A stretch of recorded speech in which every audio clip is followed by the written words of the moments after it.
undang-undang yang memberikan jaminan bahwa pekerjaan di bidang listrik mulai dari pembangkitan genset atau pembangkit-pembangkit lain ya, PLTDG, PLTU, PLTA, dan lain sebagainya, penyaluran, pendistribusian sampai ke pemanfaatan. Baik itu yang kaitannya dengan tempat kerja maupun bukan tempat. Nah, ini semua harus kita pastikan ya, listrik itu aman, lingkungannya sehat, andal ya, sehingga nanti ini bisa meminimais munculnya risiko ya. Nah, kalau kita lihat amanah Undang-Undang Nomor 1 Tahun 70, maka di sini ada 6 amanah. Sebenarnya banyak nih, ini saya ringkas saja ya. Yang pertama apa? Setiap pemberi kerja wajib menjamin keselamatan kerja bagi para pekerja. Maka kalau ada pekerjaan yang terkait dengan risiko bahaya, maka perusahaan harus menjamin. Nah, jaminannya berupa apa? Ya. Maka yang pertama harus dimunculkan setiap kegiatan dalam sebuah pekerjaan, mengoperasikan genset, melakukan pemeriksaan, pengujian, dan lain sebagainya, ya, harus diidentifikasi potensi bahaya dan harus diantisipasi. Ini yang penting ya, Bapak-Bapak sekalian. Nah, ini beruntung ya, Bapak-Bapak dari PT Guna Jaya, ya, ini sudah dikirimkan untuk ikut sertifikasi. Nah, yang ketiga ya, amanahnya apa? Setiap tenaga kerja teknis ya. Ini yang teknis. Kalau yang administrasi tidak wajib. Bapak-bapak sebagai operator control room maka harus memahami dan mempunyai sertifikat operator K3. Teknisinya harus punya sertifikat teknisi K3. Ahlinya harus punya sertifikat ahli K3. Nah, yang keempat itu adalah harus dipastikan lingkungan tempat kerja itu sehat. Sehingga perusahaan diwajibkan untuk menerapkan sistem manajemen K3 yang terintegrasi dengan manajemen perusahaan. Dan yang keenam, setiap peralatan produksi ya, wajib memiliki SLO. Ini amanah dari Undang-Undang Nomor 1 Tahun 1970. Bisa dipahami semuanya, Bapak-Bapak sekalian? Nah, yang kedua, amanah Undang-Undang Nomor 30 Tahun 2009. Ini hampir sama ya dengan Undang-Undang Nomor 1 Tahun 70. Cuma bedanya kalau yang Undang-Undang Nomor 1 Tahun 70 lebih umum ya Pak ya. Untuk keselamatan lebih umum.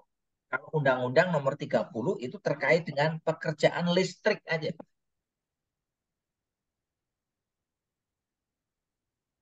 Maka di sini setiap usaha ketenaga listrikan wajib memenuhi keselamatan. Genset itu adalah usaha ketenaga listrikan. Karena dia menghasilkan listrik, maka harus memenuhi ketentuan keselamatan. Yang kedua, setiap peralatan itu wajib memenuhi standar nasional Indonesia atau SNI. Sehingga nanti gensetnya, ya, kalau di sana gensetnya pakai merek apa, Pak?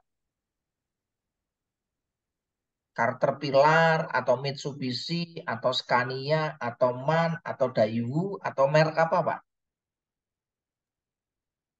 Salah Caterpillar satu, Caterpillar. Kapasitasnya berapa kVA, Pak?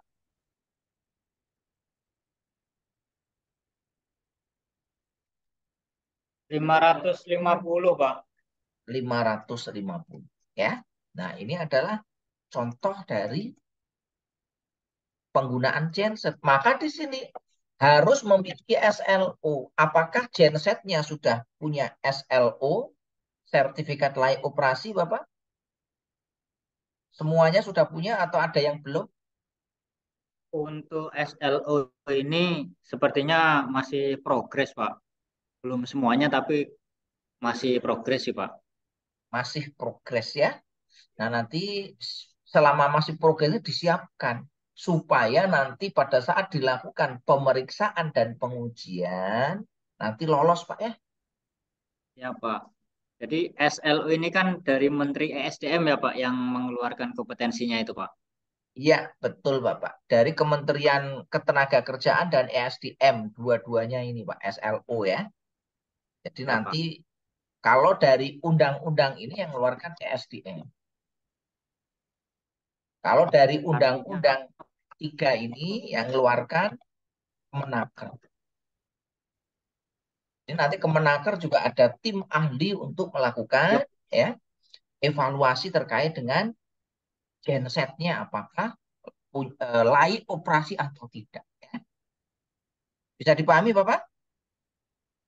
bisa, Pak. Artinya, Pak, untuk operator ketenaga listrikan ini, Pak, eh, SIO yang wajib dimiliki itu selain dari Kemenaker, Mm-mm.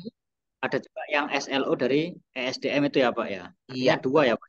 betul, Pak. Kalau SLO alatnya, Pak ya. Kalau CEO Siapa? itu Siapa orangnya, Pak. orangnya? Ya, Ya. Pak. Jadi beda, Pak ya. Kalau CEO orangnya, bapak-bapaknya ini harus punya CEO, ya. Nah, kalau alatnya itu harus punya SLO. Nah, syaratnya SLO apa? Kalau SLO harus dilakukan riksa uji. Riksa uji. Nah, nanti harus dilakukan pemeriksaan dan pengujian, ya. Nah, yang berikutnya ini kebutuhan tenaga tekniknya tadi harus punya sertifikasi, harus ramah lingkungan. Dan nanti kalau kita mempekerjakan rekanan dipastikan ya punya sertifikat badan usaha sesuai dengan klasifikasi dan kualifikasi. Jadi nanti misalkan untuk ya gensetnya trouble, maka rekanan yang diminta untuk melakukan perbaikan itu harus punya sertifikat badan usaha. Nggak boleh sembarangan. Walaupun orangnya kompeten, tapi kalau nggak punya sertifikat badan usaha, ini tidak diperbolehkan. Ya. Nah, ini harus dijaga semua. Nah, Bapak-Bapak sekalian, ya, terkait dengan pekerjaan listrik ya, untuk di lapangan, ya, baik itu genset maupun yang lain, ya. Nah, untuk pegangannya apa? Ada pekerjaan tadi ada ahli K3, ada teknisi K3, dan ada operator K3.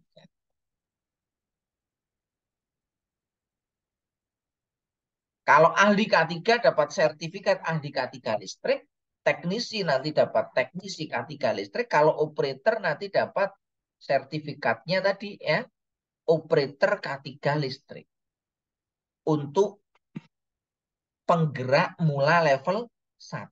Nah, untuk bisa memenuhi ini ya maka kita perlu punya pegangan. Pegangannya apa ya? Pegangan utama yaitu hukum-hukum yang terkait dengan listrik ya, teori listrik.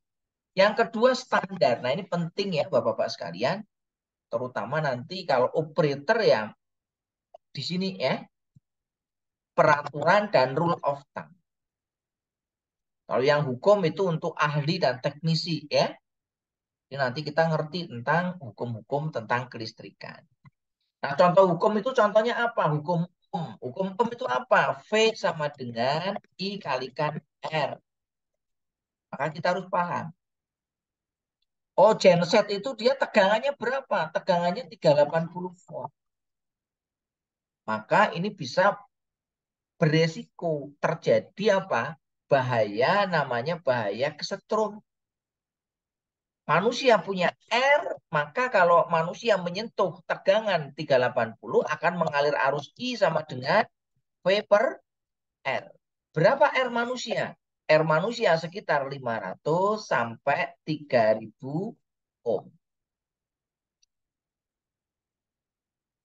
Nah, R manusia yang sebesar ini ya, ini berpotensi menimbulkan arus listrik.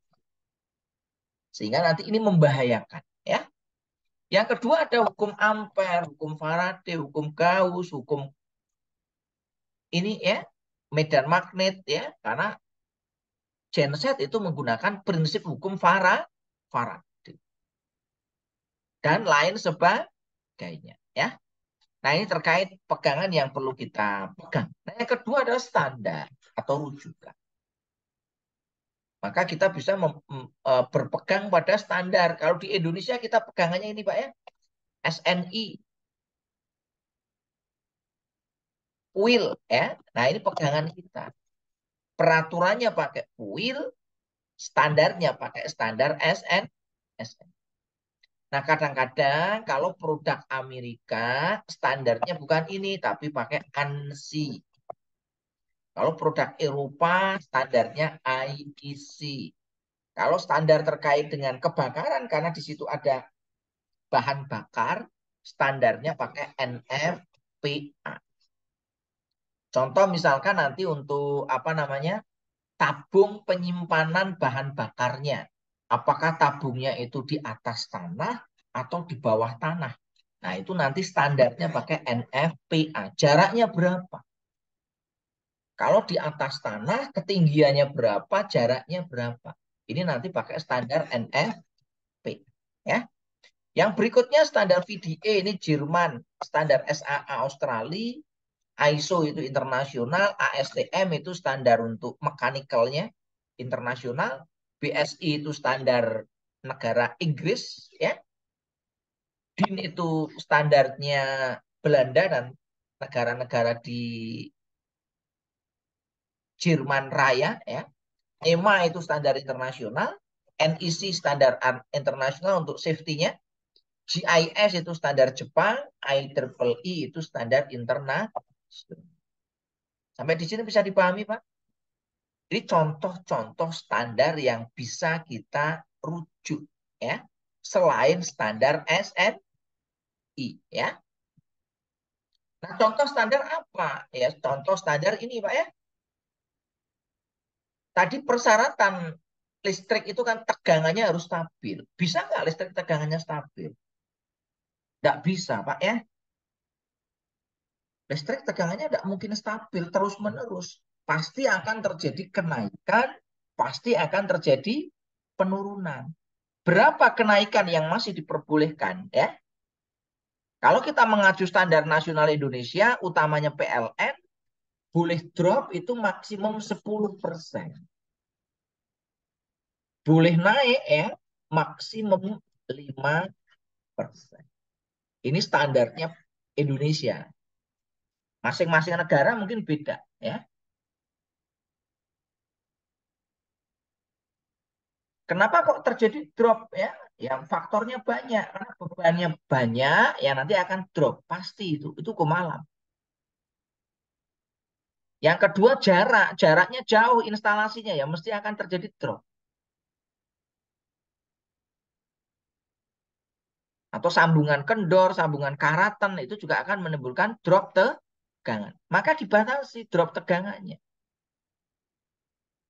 Yang kedua ya keseimbangan tegangan. Tadi kan tegangannya harus seimbang.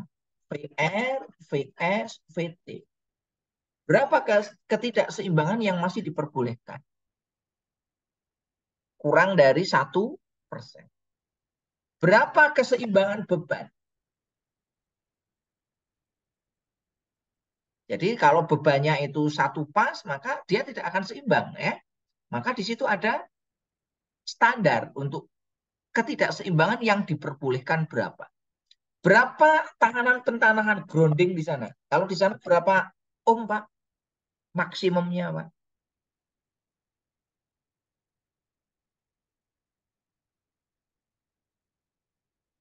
Untuk grounding ya, ada yang mensyaratkan harus kurang dari 5 ohm. Ada yang mensyaratkan kurang dari 1 ohm. Ada yang mensyaratkan kurang dari 0,5 ohm. Ya, ini tergantung dari kebutuhan. Ya. Nah, yang kelima itu ada standar tahanan isolasi kabel. Jadi nanti Bapak-Bapak apa kabelnya masih layak digunakan atau tidak ya kita uji. Ya. Standar arus bocor, standar temperatur, standar KOSPI, standar harmonisa. Kalau terkait dengan genset nanti ada gas buangnya berapa. Nanti kita bahas ya. Ini contoh-contoh standar yang nanti perlu kita acu ya. Sampai di sini bisa dipahami Bapak-Bapak sekalian? Nah, terkait peraturan listrik yang kita acu gimana ya? Peraturan listrik, fuel ya, di Indonesia. Mulai fuel zaman dulu, ini zaman Belanda.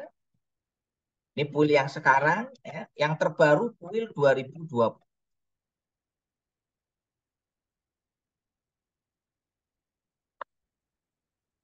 Ini sebagai acuan ya Bapak-Bapak. Supaya nanti kita bisa bekerja dengan baik.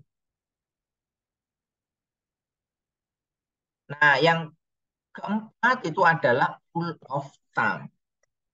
Aturan-aturan yang tidak tertulis. Contohnya apa? Rekomendasi pabrik. Contohnya apa ini? Pemanasan genset. Untuk genset-genset yang hanya digunakan sebagai backup. Kalau di sana gensetnya dipakai untuk backup atau untuk produksi harian, Pak?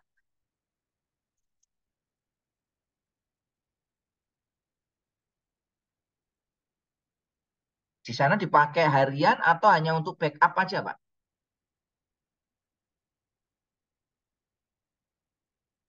Mohon informasinya, Bapak-Bapak sekalian. Salah satu ya.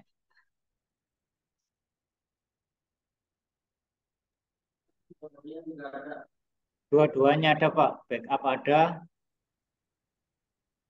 Backup ada, harian ada ya. Jadi yang utama atau cadangan ya. Dua-duanya ada. Untuk utama, untuk cadangan ya. Nah, ini penting ya. Nah, kalau yang untuk backup atau cadangan, ini perlu dipanaskan. Pemanasannya berapa lama? Nah, ini biasanya menggunakan rekomendasi pabrik. Oli itu diganti tiap berapa bulan atau tiap berapa running hours. Nah, ini harus harus tahu ya, Pak ya. Oli diganti tiap berapa ya? Ada yang pakainya running hour, pokoknya kita operasikan sekian.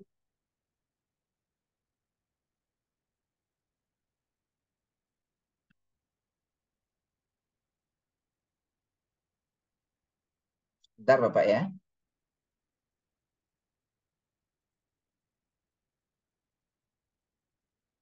Ya, jadi tadi ya, ada yang berdasarkan running hour, ada yang berdasarkan bulan. Pokoknya berapa bulan ya ganti aja. Ini oli ya. Air radiator perlu diganti atau tidak? Ya. Nah, ini terkait dengan maintenance-nya. Mesin dieselnya ya, diservis berapa bulan sekali. Nah, ini juga harus berdasarkan apa? Rekomendasi pabrik kita, rekomendasi asosiasi profesi, atau rekomendasi pengalaman operator-operator yang sudah punya pengalaman. Bisa dipahami semuanya, Bapak-Bapak sekalian?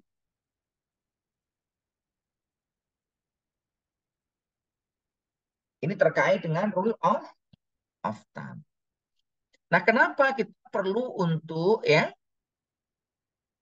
melakukan pembinaan dan sertifikasi K3 di tempat kerja? Ada banyak alasan ya. Yang pertama itu adalah globalisasi. Ada CAFTA, IAFTA, AIC, WTO dan lain sebagainya.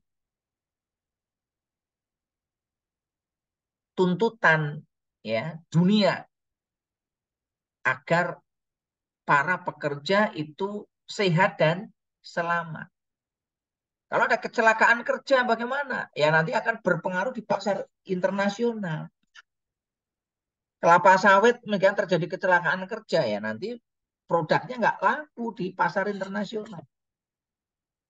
Minyak gorengnya nggak laku karena apa? Tidak memperhatikan safety ya. Yang kedua adanya perkembangan teknologi, adanya revolusi industri, ya, perubahan di bidang industri. Sehingga ini menuntut perubahan skill tenaga kerja.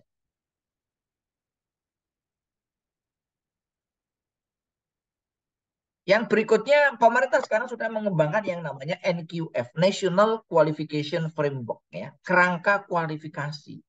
Oh, nanti untuk operator itu kompetensinya harus apa? Teknisi harus seperti apa? Ini udah buat kerangkanya supaya nanti penjejangannya lebih baik, ya. Sehingga mau tidak mau SDM yang berkualitas itu menjadi kebutuhan. Karena kalau SDM-nya tidak berkualitas bahaya. Kalau terjadi kecelakaan, perusahaan rugi. Produksinya terhenti, ya. Perusahaan harus membayar premi asuransi, membayar biaya pengobatan, memberikan santunan, dan harga sahamnya bisa turun. Ya, maka ini harus dijaga. Maka safety itu harus dibudayakan. Karena safety itu tidak hanya sekedar ilmu, tapi kebutuhan. Nah, yang paling penting ya, pekerjaan-pekerjaan yang terdapat potensi bahaya di tempat kerja. Maka di sini yang namanya K3 itu wajib ya Bapak-Bapak sekalian. Yang pertama terkait dengan keselamatan. Apa sih yang dimaksud dengan keselamatan? Keselamatan itu bagaimana ya mengendalikan kerugian dari kecelakaan. Nah, sehingga para pekerja itu harus punya kemampuan untuk mengidentifikasi dan menghilangkan risiko yang dapat menyebabkan terjadinya kecelakaan. Nah, maka kita harus tahu ya, kalau kita mengoperasikan genset itu risikonya apa? Di situ ada risiko-risiko pekerjaan. Maka kita harus tahu, bisa mengidentifikasi dan bisa menghilangkan. Oh, ada potensi ini, ya maka kita antisipasi bagaimana kita menghilangkan bahaya ini. Ya. Nah, sedangkan kesehatan adalah tingkat keadaan fisik dan psikologi individu. Jadi kesehatan itu adalah kesehatan fisik dan kesehatan rohani atau psikis. Fisik dan psikis. Jasmani dan rohani. Maka dua-duanya harus sehat.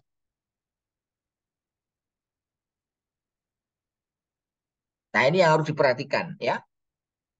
Nah, sekarang kalau kita lihat ya, genset itu adalah peralatan yang menghasilkan listrik. Bahaya pertama apa? Bahaya listrik.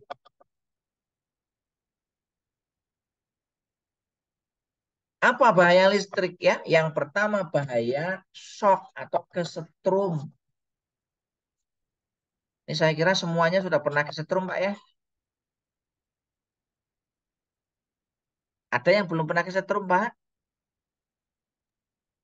Nah, semua Pak.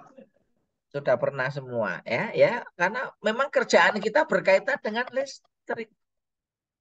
Salah satu bahaya dari listrik adalah tersengat aliran listrik.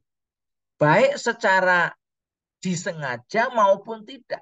Baik memegang bagian yang bertegangan secara langsung atau sebenarnya kita tidak langsung memegang bagian yang bertegangan. Paham ya ini ya? Yang kedua bahaya apa? Bahaya arsik, yaitu muncul percikan api listrik yang dapat menimbulkan kebakaran. Ya. Seringkali ya kebakaran itu setelah dilakukan investigasi penyebabnya apa? Listrik.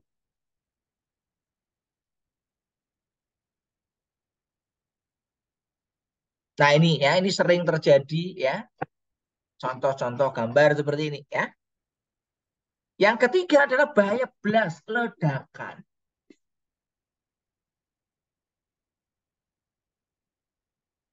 Dan yang keempat, bahaya selain daripada shock, arc, dan gas. Apa bahaya lainnya? Ya? Pertama, bahaya induksi elektromagnetik. Ya.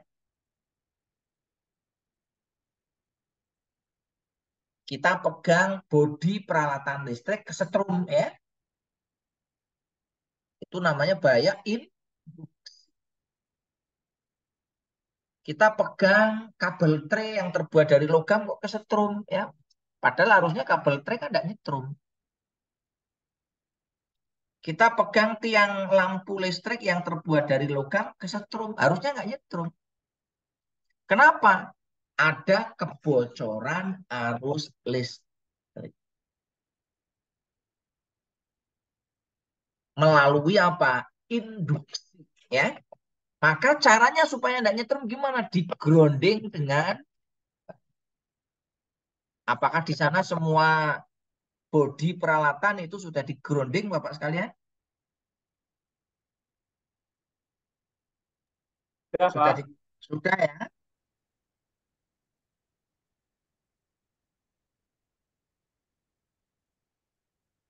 Nah, yang kedua ya, bahaya radiasi.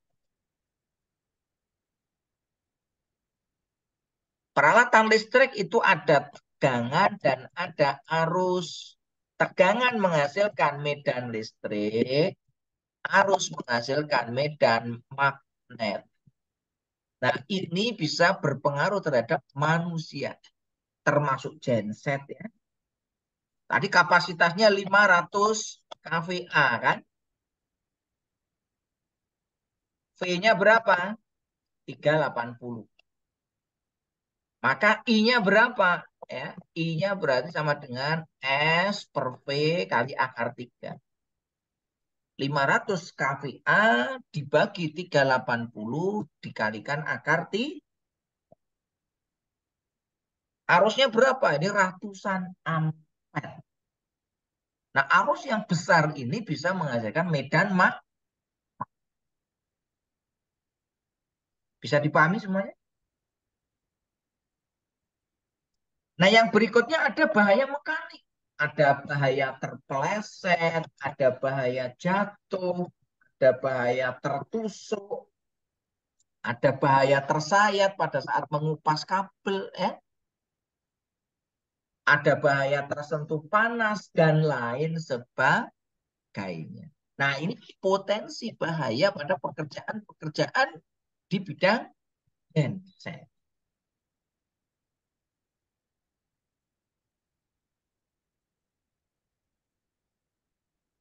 Nah, ini contoh Bapak ya, contoh video ya, pekerjaan yang bahaya ya. Nah, ini bahaya shock ya. Nah, ini bahaya shock juga tangga ya. Ini bahaya tidak menggunakan APD. Nah, ini bahaya kena arcing ya, kena ngepong ya. Nah, ini bahaya kesetrum juga. Nah, ini bahaya percikan yang menimbulkan ledakan. Ini ada BBM, ini ada konslet ya. Nah, ini konsletnya ngejar BBM. Ya.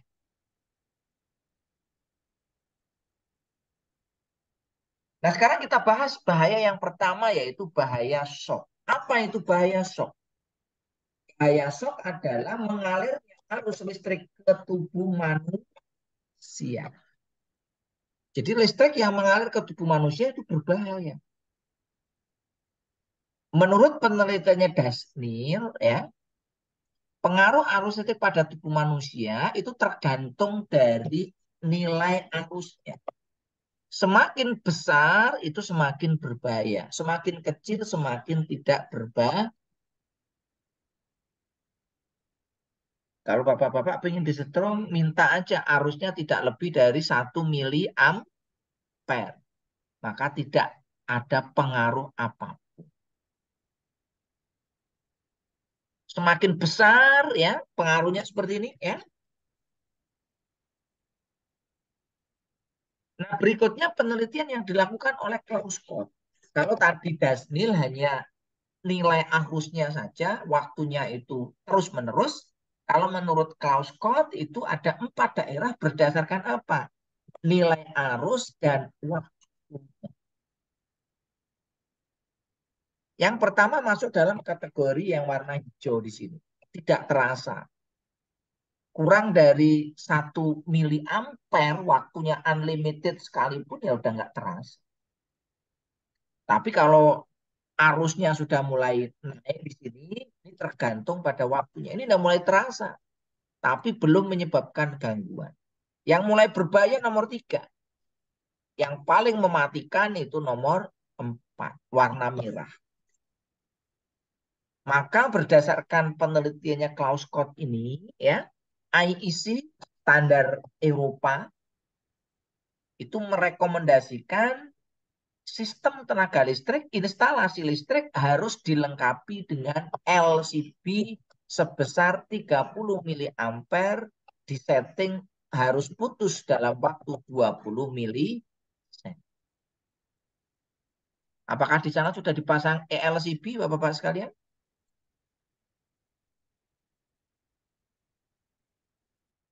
Sudah dipasang atau belum? Sudah, Pak, sudah. Sudah. Berapa miliampere settingnya, Pak? 30 atau berapa?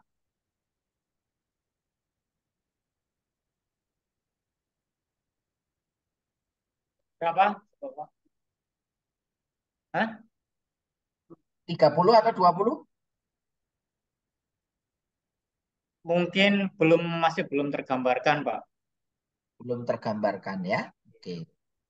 Jadi ini untuk mengamankan. Jadi kalau ada orang kesetrum, yang mati bukan orangnya, tapi yang mati apa? Listriknya apa ya? Padam ya. Bisa dipahami ya? Ini namanya ELCB. Nah, ada banyak cara untuk menghindari bahaya shock. Tadi kalau bahaya terkait dengan pekerjaan yang dekat dengan listrik begini ya, ya kita harus jaga jarak aman ya. Kalau kita bekerja, kita pasang IP, Ingress Protection, ya supaya apa?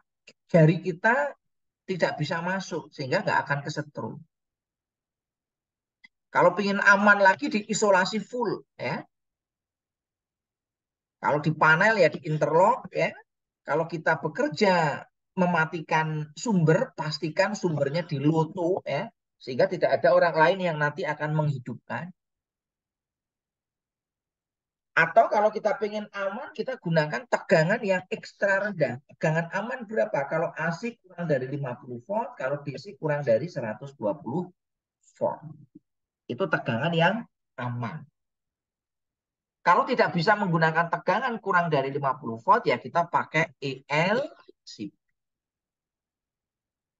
Nah, kalau kita bekerja pada kondisi yang bertegangan, kita pastikan pakai AP.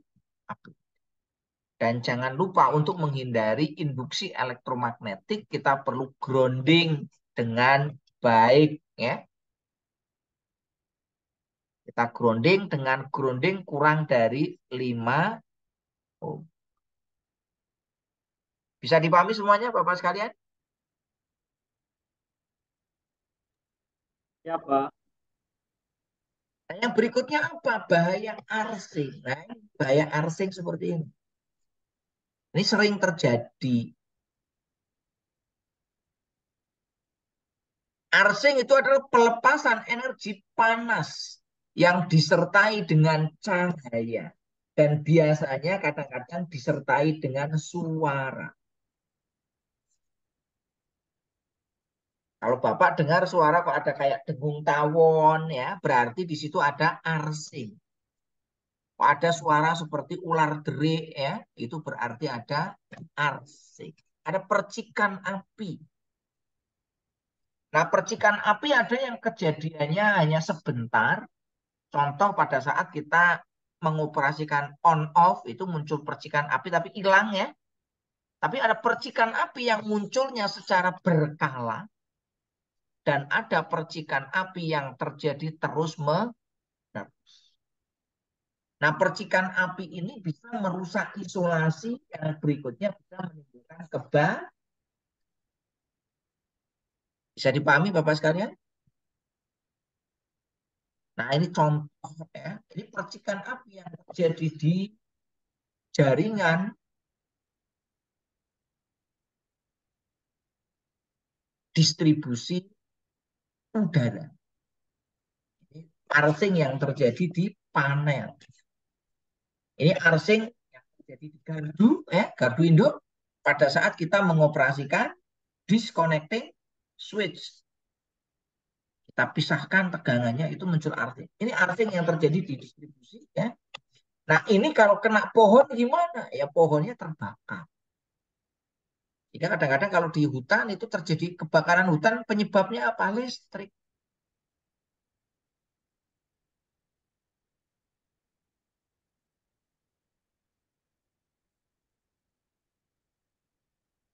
Bagaimana cara menghilangkan, ya, mencegah terjadinya bahaya arts? Maka kita harus ngerti sumbernya dulu. Sumbernya apa toh? Nah, kebanyakan arsing sumbernya apa? Ya, yang pertama biasanya lingkungan lembab. Maka kalau lingkungan lembab ya cara mengatasinya ya jangan sampai lingkungan kita lembab. Kalau di sana lembab atau tidak, Pak? Di panel itu lembab atau tidak? Di gensetnya lembab atau tidak? Ya, di instalasi listriknya lembab atau tidak? Ini harus diketahui, ya. Nah, yang kedua penyebabnya karena sambungan yang tidak sempurna.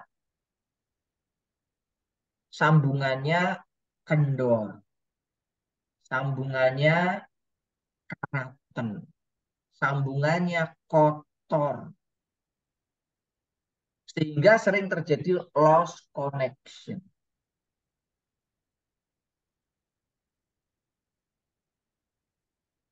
Maka teknik penyambungan ini menjadi sangat penting. Ya. Nah, yang ketiga, apakah ukuran penghantar itu terlalu kecil atau tidak? Nah, ini juga bisa menimbulkan terjadinya. Yang berikutnya, apakah alat-alat yang kita gunakan sudah sesuai atau belum? Untuk indoor atau outdoor? Ini kadang-kadang ya para teknisi dan operator tidak memahami ya, ini itu untuk outdoor. Nah, kita pakai kabel indoor, ini bahaya. Instalasi bawah tanah kita pakai kabel ya tidak dilengkapi dengan pelindung. Nah, ini bahaya. Ya, bisa dipahami ya, Pak ya? Nah, berikutnya, bahaya yang ketiga yaitu ledakan atau blast. Nah, ini contoh, Pak ya. Contoh blast yang terjadi pada apa ini? Gardu induk ya, trafonya meledak. Nah, apa saja yang bisa meledak? Yang pertama genset. Kenapa genset bisa meledak? Karena genset punya BBM, bahan bakar minyak. Yang kedua yang bisa meledak panel listrik ya, panel ini bisa meledak. Circuit breaker bisa meledak, fuse bisa meledak, kapasitor, aki ya, genset punya aki, ini bisa meledak. UPS, peralatan kontrol, trafo juga bisa meledak. Nah, ini contohnya ya, video trafo meledak ya, ini trafo meledak. Ini video ya, panel listrik meledak. Bahkan ini ada orangnya lagi melakukan apa ini? Kegiatan rek in ya. Ini pada saat rek in ya, itu terjadi kesalahan ya sehingga menimbulkan panel meledak. Nah, ini membahayakan. Ini kita harus hati-hati. Pekerjaan listrik itu ada risiko bahaya. Ada yang mau ditanyakan? Silakan.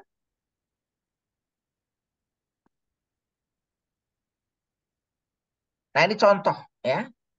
Contoh panel listrik yang meledak, maka kita kalau untuk meminimais bahaya ledakan, kita gunakan panel listrik yang mempunyai kualitas dan berstandar ya. Jangan menggunakan panel abal-abal. Harganya murah, tapi kalau terjadi ledakan tembus seperti ini ya, celaka orang yang di luar.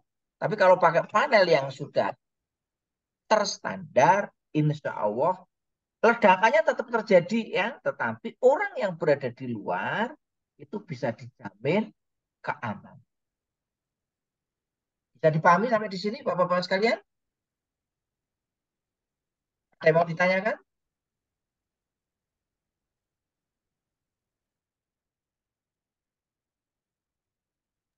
Nah, Lanjut, Pak. bagaimana cara mencegah bahaya blast?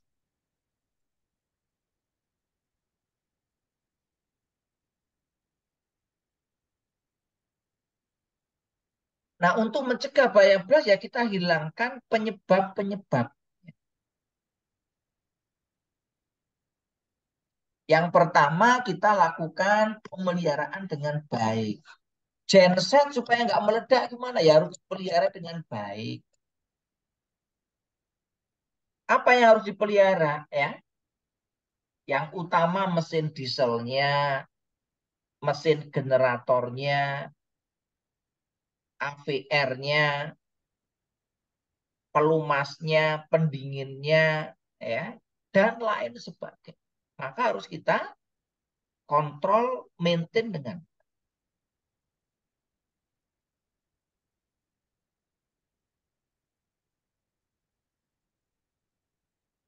Yang kedua ya kita perlu analisis. Ini pekerjaan di genset ini bahayanya apa?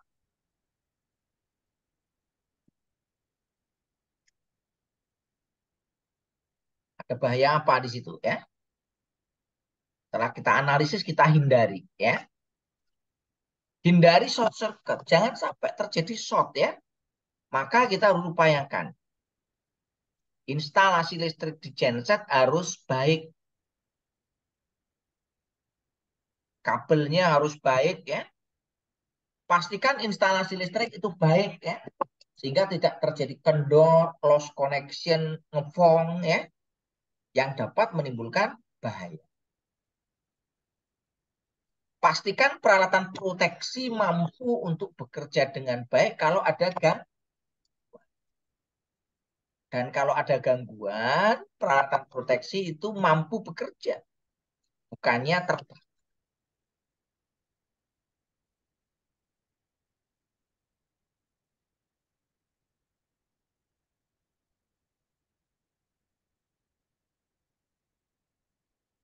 Ini ya beberapa hal yang perlu kita perhatikan. Nah, berikutnya terkait dengan penyebab kecelakaan. Kecelakaan itu penyebabnya apa?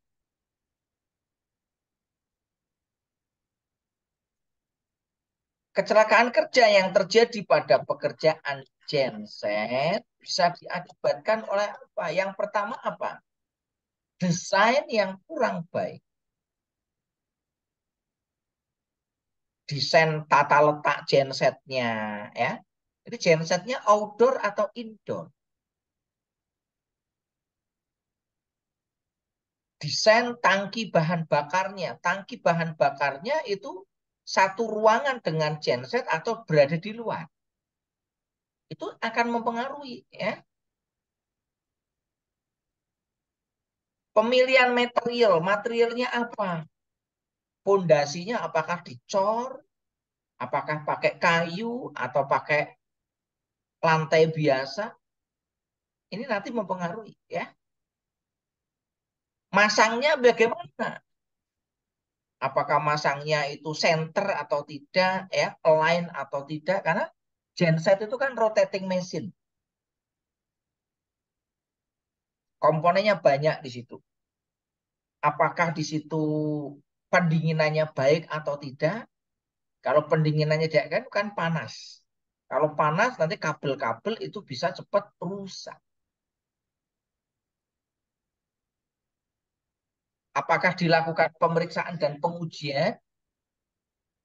Maka penting dilakukan riksa uji untuk mengetahui apakah genset kita itu layak kita operasikan atau tidak.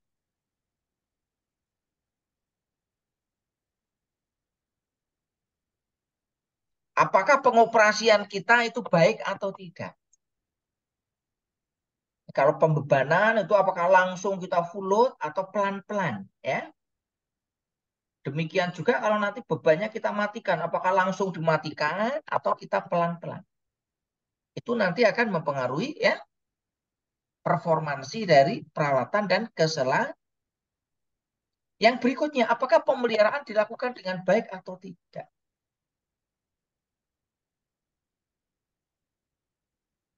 Apakah lingkungannya itu di sana baik atau tidak?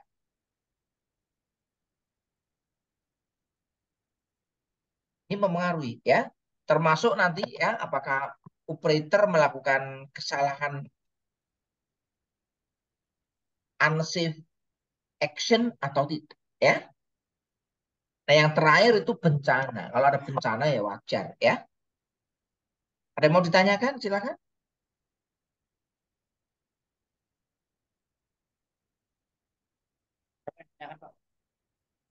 Silakan kalau ada yang mau ditanyakan ya. Ada Pak, ada Pak. Ya, monggo. Heeh.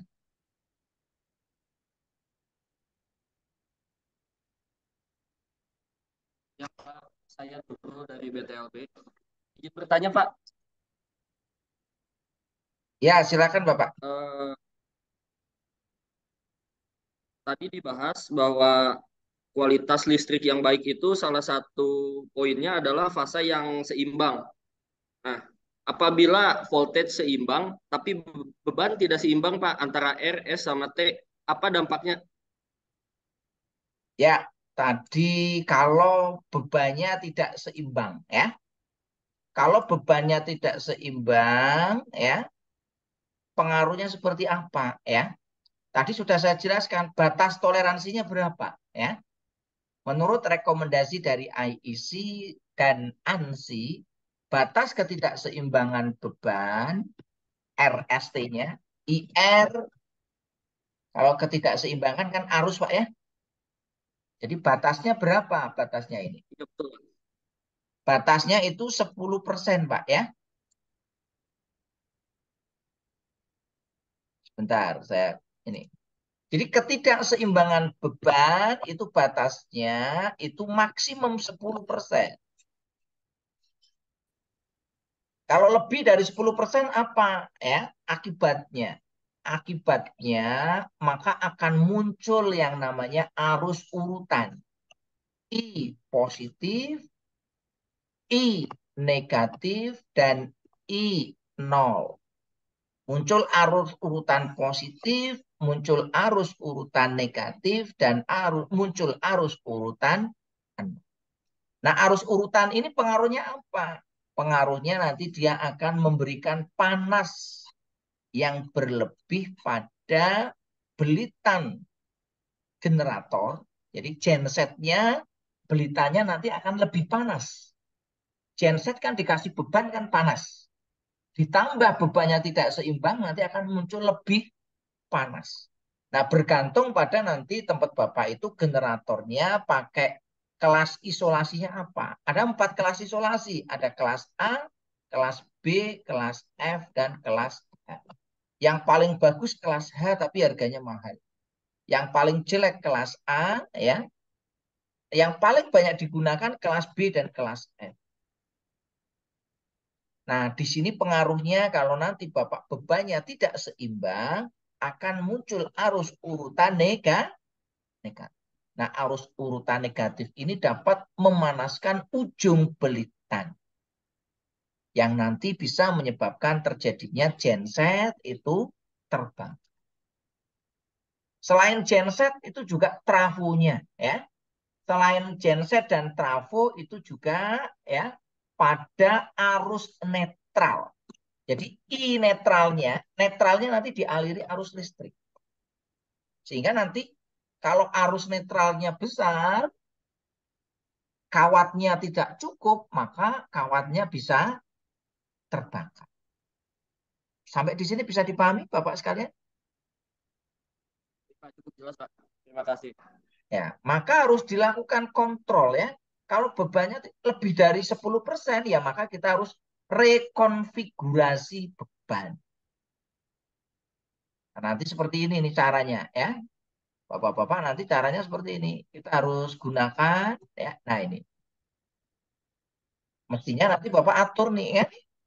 Ini beban R-nya berapa, S-nya berapa, T-nya berapa.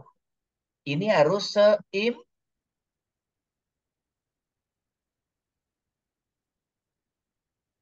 Kalau ada beban baru, nariknya dari mana? Diukur dulu. Ini R-nya berapa, S-nya berapa, T-nya berapa. Sehingga nanti yang ditarik itu yang bebannya rendah. Jangan kalau ada beban baru yang ditarik yang paling gampang. Ini kadang-kadang para teknisi di lapangan ya kan, kalau narik beban itu kan yang paling gampang. Ya. Jadi kadang-kadang yang paling gampang itu R. R sudah besar ditarik terus. Ya makin besar, makin tidak seimbang. Bisa dipahami Bapak-Bapak sekalian?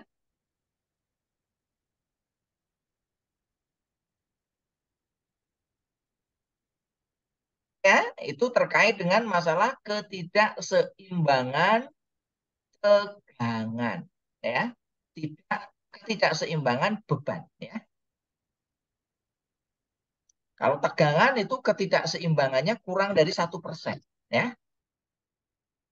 Jadi perbedaan VR vs VT tidak lebih dari 3,8 volt. Paham Bapak sekalian?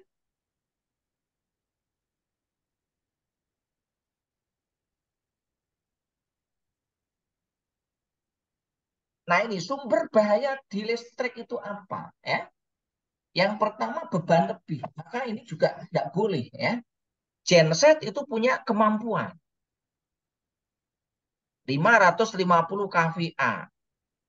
Wattnya berapa, VAR-nya berapa. Tidak boleh dibebani lebih dari kurva capability-nya.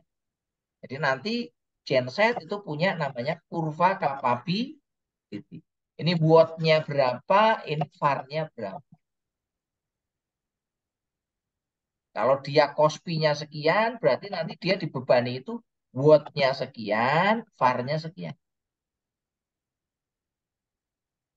Kalau dibebani lebih bagaimana? Ya vibrasi Pak ya.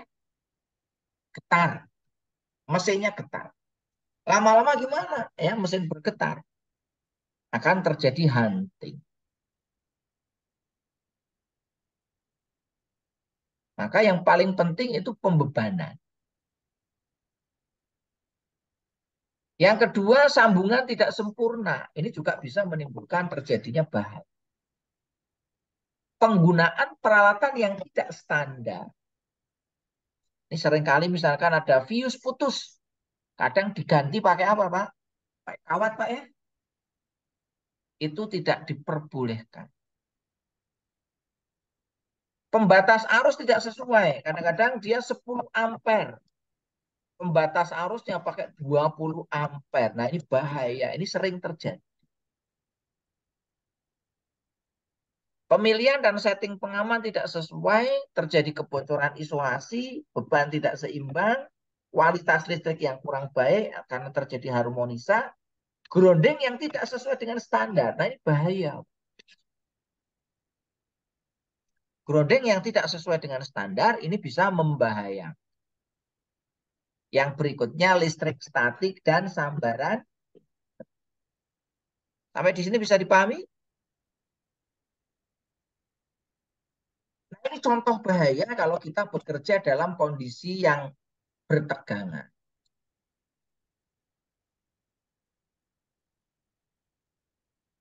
Maka kalau kita bekerja dalam kondisi pertegangan, kita pastikan work permit-nya. Work permit-nya kita pastikan ya. Setelah itu kalau bekerja jangan ditinggal sendirian, ya harus ada 2 orang.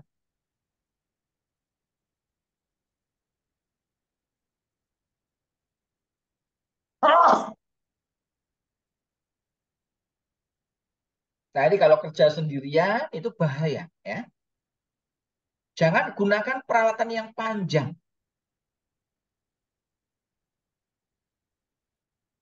Nah, ini bahaya sekali. Maka kalau kita 2 orang ya kita ingatkan ya, jangan pakai yang panjang, pakai yang pendek aja. Bisa dipahami ya Pak ya? Nah, kalau kita bekerja dalam kondisi yang bebas tegangan, pastikan kita lutu. Ini kadang-kadang kita nggak memperhatikan masalah lutu. Padahal lutu ini sangat penting. Ini contohnya begini.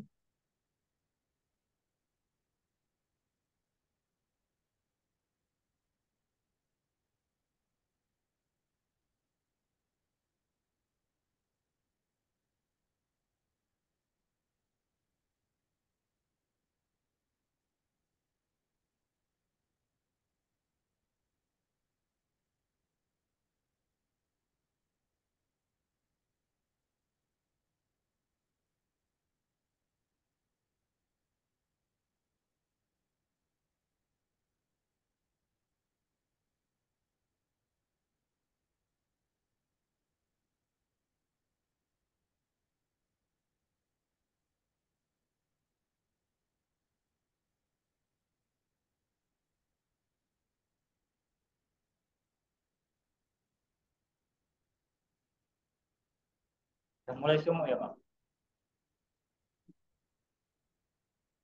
Nah, ini ya, kalau tak ditutup bahaya seperti ini. Maka di sini harus kita pastikan. Kalau kita kerja, ya, pastikan kita lutuh, ya. Oke ya. Nah, kalau kita bekerja dengan instalasi dekat yang bertegangan, pastikan jarak amannya kita penuh, ya. Berapa jarak amannya? Nah, ini kita harus. Nah, ini kadang-kadang kita sering bekerja di dekat-dekat ya instalasi listrik yang bertegangan, baik tegangan menengah maupun tegangan tinggi. Ini kelapa sawit ya, pertambangan, perkebunan seringkali menggunakan apa? Peralatan-peralatan seperti ini, dump truck, ya. Ini berapa kasus kejadian kecelakaan kerja karena penggunaan apa? Dump truck. Operatornya tidak paham, ya. Melakukan bongkar muat itu di bawah apa? Jaringan tenaga listrik. Nah, ini kena, ya.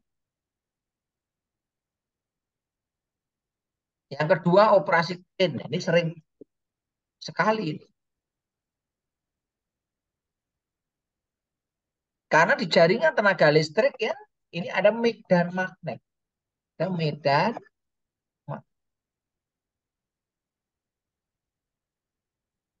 Maka apabila kita mengoperasikan dekat dengan jaringan tenaga listrik, ini bisa ketarik.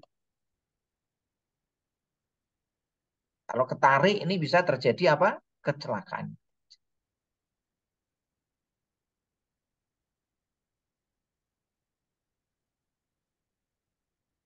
Bisa dipahami semuanya, Bapak sekalian? Nah, ini contoh ya pekerjaan di lapangan ya.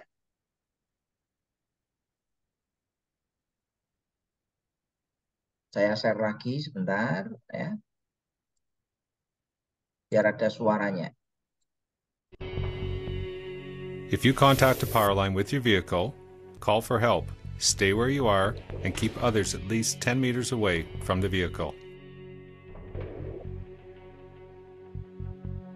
In the event of a contact, it is not just a vehicle, equipment, or object that could be energized. Everything within a 10-meter radius of the contact could also be energized. That's why you have to be aware of both step and touch potential. With step potential, electricity spreads, like ripples or rings, over the surface of the ground, away from the point of contact. Each ring carries a different voltage. If you step into one ring while your foot is in another, the electricity will make up the difference in voltage through your body. Jadi kalau ada bagian yang kesetrum seperti ini, Pak ya, Maka ini semua bagian logam ini akan menghantarkan arus listrik. Maka kalau dipegang, ini nyetrum, Pak. Maka kita harus pastikan di sini, ya. Kita nggak boleh megang bagian yang bertegang. Yang If someone kedua, underground ya, touches what is in contact with ini the power line, kalau kita pegang ya maka kita kesetrum. Ini yang dinamakan tegangan sentuh.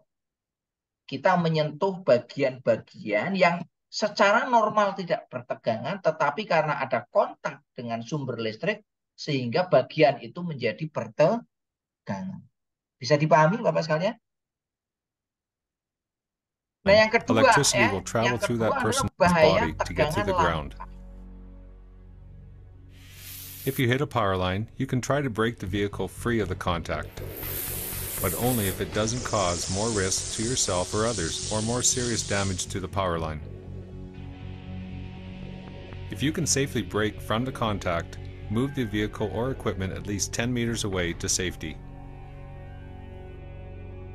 If you must exit the vehicle, only in the case of a fire, jump away from the equipment with 2 feet together, then bunny hop or shuffle at least 10 meters away from the equipment. Don't take large steps, as there is the potential for electrical current traveling through your body. If you're not sure you're far enough away, slowly move your feet apart. If you feel a tingling sensation in your legs, you are still within the step potential zone and must continue to bunny hop or shuffle away.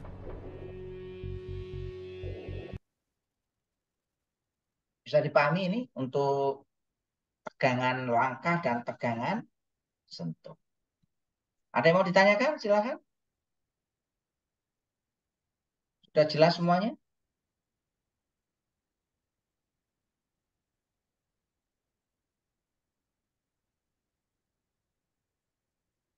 Monggo Bapak-Bapak sekalian, ada yang mau ditanyakan?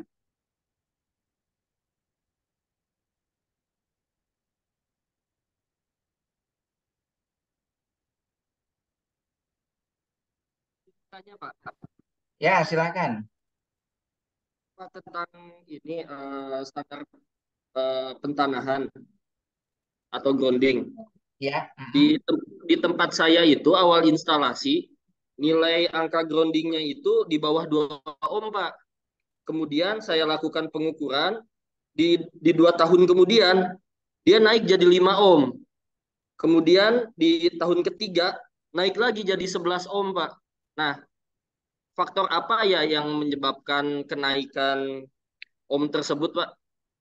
Ya. Terus apa yang harus saya lakukan untuk memperbaikinya gitu? Terima Ya. kasih Pak. Terima kasih ya, ini pertanyaan bagus ya. Jadi grounding itu yang mempengaruhi apa? Ya, grounding itu yang mempengaruhi pertama adalah kondisi tanah, Pak ya. Jadi grounding yang mempengaruhi pertama adalah kondisi tanah. Mungkin pada saat pemasangan ya, kenapa kok di bawah 2 ohm ya? Karena kondisi tanahnya itu lunak. Karena tanahnya itu mungkin curah hujannya di sana kurang teratur ya. Tanah yang tadinya lunak bisa berubah menjadi keras. Nah, kalau tanahnya berubah jadi keras, maka air tanahnya itu akan naik. Kalau air tanahnya naik, maka dia air pentanahannya juga nanti akan naik. Yang kedua ya, sumber airnya yang tadinya mungkin berapa meter sekarang turun, Pak. Ya, misalkan tadinya air itu 5 meter udah ketemu air. Sekarang 7 meter aja belum ketemu air. Nah, ini juga nanti akan menyebabkan nilai groundingnya akan naik. Ya, bisa difahami ya Pak ya? Nah, yang harus dilakukan kalau nilai groundingnya lebih dari 5 ohm, apa yang harus dilakukan? Langkah pertama ya, Bapak bisa melakukan paralel, Pak. Jadi nanti Bapak pasang lagi grounding ya di sekitar itu, nanti di paralel. Jadi nanti groundingnya tadinya kan cuma satu di sini. Nanti Bapak pasang di sini. Setelah itu nanti ini di paralel. Nah, begini Pak. Ini nanti dihubungkan ke grounding. Ini bak kontrol, Pak ya. Ini bak kontrol, ini di sini dihubungkan dari bak kontrolnya di sini. Ini ada bak kontrol juga. Bisa dipahami, Pak? Ya. Atau kalau Bapak tidak mau bikin paralel karena tempatnya sulit, ya, Bapak nanti diganti aja elektroda pentanahnya. Yang tadinya panjangnya misalkan 5 meter, ya Bapak tambah panjang supaya nanti ketemu dengan sumber air. Bisa dipahami, Pak ya? Nah, itu beberapa cara. Nah, cara yang lain kalau kurangnya sedikit bagaimana? Bapak nanti bisa tambahkan di sini. Ya. Yang pertama bisa ditambahkan air garam. Tapi kalau air garam itu tidak bertahan dalam waktu yang lama. Bapak nanti harus rutin menambahkan air garam, ya. Atau bisa juga ditambah dengan semen bentonit atau semen karkul, ya, supaya nanti nilai groundingnya itu bisa memenuhi sesuai dengan yang kita ingin. Bisa dipahami, Bapak sekalian?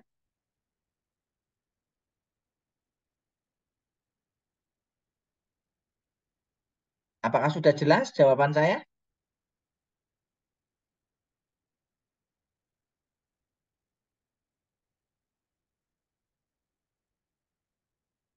Oke ya, itu terkait dengan masalah grounding, ya. Mas Tony, kita istirahat jam berapa? Interupsi, Pak. Oh ya, silakan Bapak. Izin diulangi, Pak, soal penambahan semen jenis tadi. Saya kurang nangkap, Pak.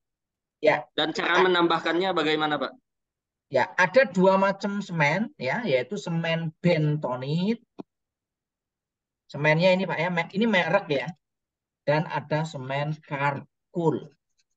Kalau bentonit warnanya muda, kalau kalkur warnanya gelap. Ya.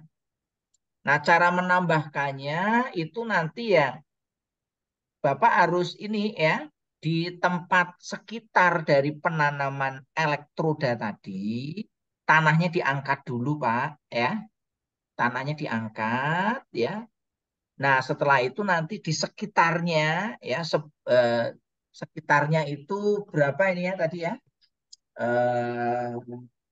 sampai 10 cm. 10 cm lah ya. Itu nanti ditaburi semen bentonit ya. Dan semua jalurnya juga di sini dikasih Pak ya. Kalau ini ada jalurnya di tanah sampai nanti menuju ke tempatnya Bapak instalasi, itu nanti juga bisa ditaburi dengan semen bentonit. Itu kalau yang pakai semen bentonit Pak ya. Bisa dipahami Pak ya? Ya. Nah, tapi kalau pakai semen bentonit itu masih tetap di atas 5 ohm, ya solusi paling paling gampang ya nambah ini aja Pak ya. Nambah apa?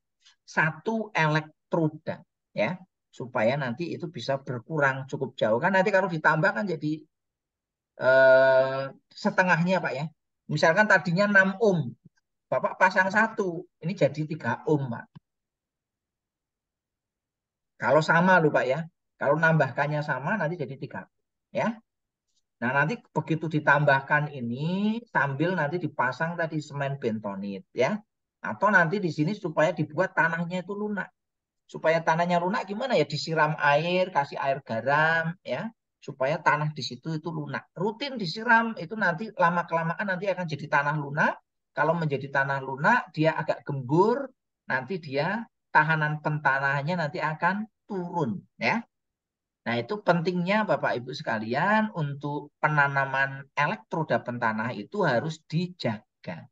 Karena nilai pentanahan itu tidak selalu sama sepanjang waktu. Nah, kalau bisa masangnya jangan pas musim hujan, Pak. Ini kadang-kadang itu kontraktor masangnya musim hujan, ya dicek ya rendah. Begitu musim kemarau nanti dicek ya tinggi, ya. Maka kalau bisa itu masangnya musim hujan dibuat musim kemarau dibuat rendah, maka nanti sepanjang musim itu tidak jauh berbeda. Ya, demikian Bapak. Mas Tony, kita break dulu atau gimana? Kita break di jam 12, Bapak. Ya, enggak apa-apa, kita kasih bonus ya. Siap, Pak. Teman-teman biar ini ya.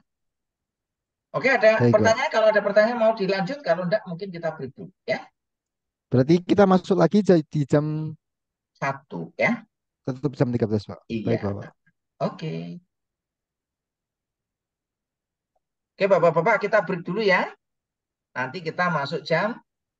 Jam 13.00 waktu Indonesia Barat, Bapak. Iya, oke. Mm-mm. Oke, silakan beristirahat Bapak-bapak. Baik. Kita masuk Terima jam kasih, Pak 1 Habib. ya, Pak Tony.